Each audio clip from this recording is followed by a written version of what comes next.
عليكم ورحمة الله. حدثنا علي بن هجر قال حدثنا علي بن مصهر عن عبد الرحمن بن إسحاق عن النعمان بن سعد عن علي رضي الله تعالى عنه قال قال رسول الله صلى الله عليه وسلم إن في الجنة لغرفا.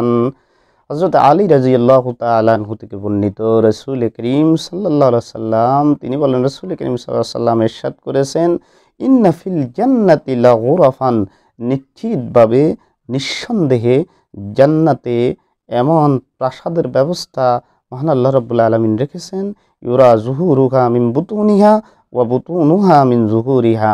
জান্নাতের প্রাসাদের ভিতরে কি আছে, বাহির থেকে আল্লাহ রাব্বুল আলামিন জান্নাতীকে দেখার মতো সেই যোগ্যতা দান করবেন, তিনি দেখতে পাবেন।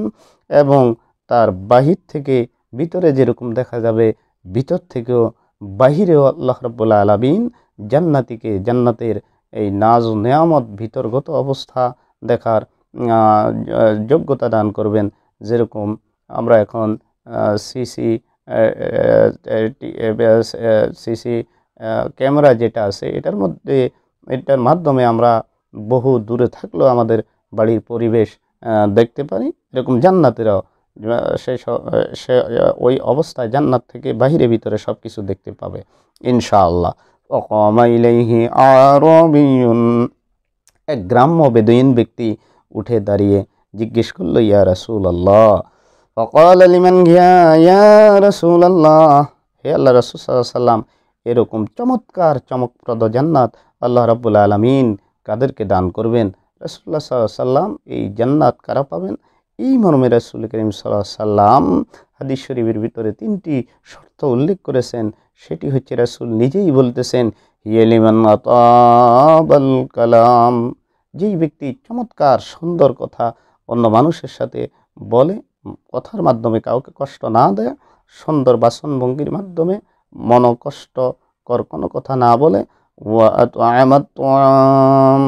এবং মেহমানদারি করে, যে মেহমানদারি করে আল্লাহ রাব্বুল আলামিন তাকেও এরকম জান্নাত দিবেন।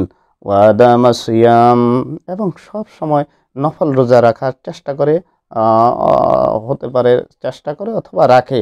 এখানে আদামা সিয়াম বলতে নফল রোজা রাখেন।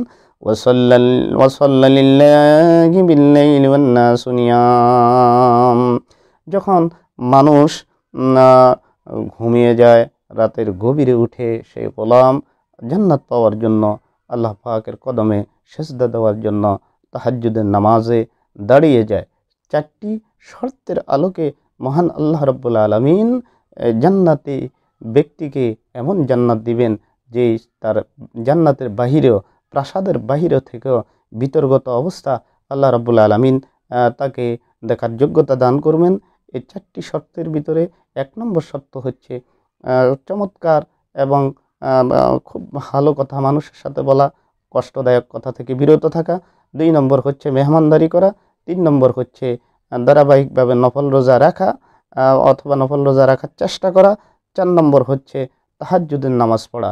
আল্লাহ রাব্বুল আলামিন আমাদেরকে এবং আপনাদেরকে, আমাকে এবং আপনাদের সবাইকে আল্লাহ রাব্বুল আলামিন এই 4 গুণে গুণান্বিত হওয়ার তৌফিক দান করুক। আল্লাহ এই বিশাল জান্নাতের মালিক হওয়ার তৌফিক দান করুক।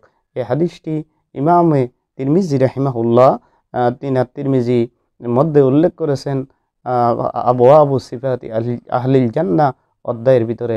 আল্লাহ আমাদেরকে জান্নাতের জন্য কবুল করুন। ওয়া মা আলাইনা ইল্লাল বালাগ। আসসালামু আলাইকুম ওয়া রাহমাতুল্লাহ।